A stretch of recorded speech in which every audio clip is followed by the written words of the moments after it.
सभी सनातनियों को मेरा प्यार भरा राधे राधे। 3 तारीख को चंद्र ग्रहण है, जिसकी वजह से होलिका दहन में भी सनातनियों को एडजस्ट करना पड़ रहा है।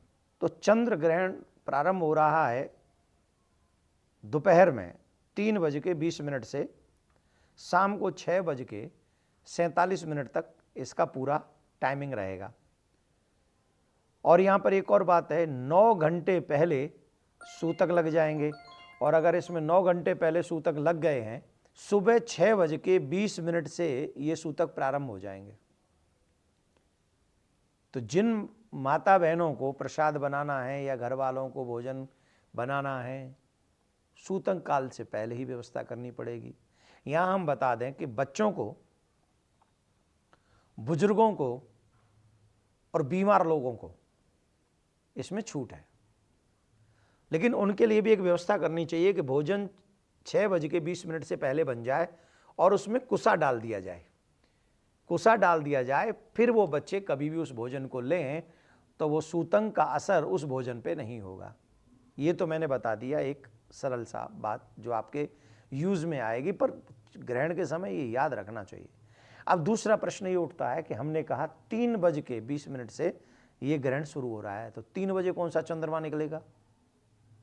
आप सोच रहे होंगे कि 3 बजे तो चंद्रमा नहीं निकलता, फिर ग्रहण कहां से होगा?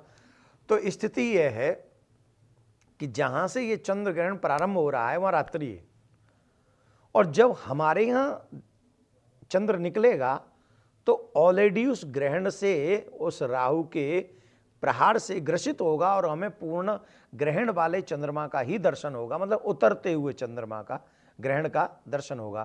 तो दर्शन अगर होगा सूर्यास्त के बाद, जहां जहां सूर्यास्त के समय थोड़ा सा चेंजेज होंगे, तो जहां चेंजेज होंगे टाइम के हिसाब से उनको ग्रहण का दर्शन तो होगा।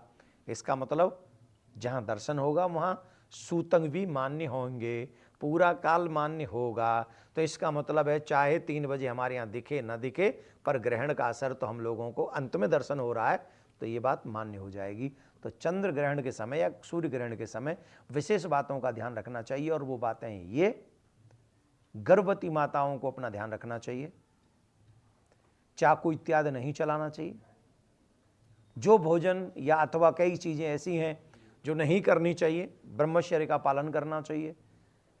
कोई भी शुभ कार्य विशेष बड़े जो भी हम लोगों के होते हैं वो ग्रहण और सूतक काल में नहीं होने, उसमें ज़्यादा भजन करें, जाप करें, पुण्य करें। ग्रहण काल क्योंकि हमारे यहाँ कहीं 25 मिनट दिखेगा, कहीं आधा घंटा, कहीं 1 घंटा दिखेगा, तो जहाँ सूर्यास्त जितनी जल्दी होगा उतना ही ज़्यादा ग्रहण का दर्शन होगा। तो ग्रहण काल में सबसे ज़्यादा जो श्रेष्ठ काम है वह है भगवान का भजन और भगवान की कथा, और अपने हाथों से दान पुण्य। ये अवश्य करना चाहिए। बच्चों को, बुजुर्गों को, गर्भवती महिलाओं को सावधानी ग्रहण में बरतनी चाहिए। तो अच्छे काम भी आप इसमें पूजा पाठ इत्यादि कर सकते हैं।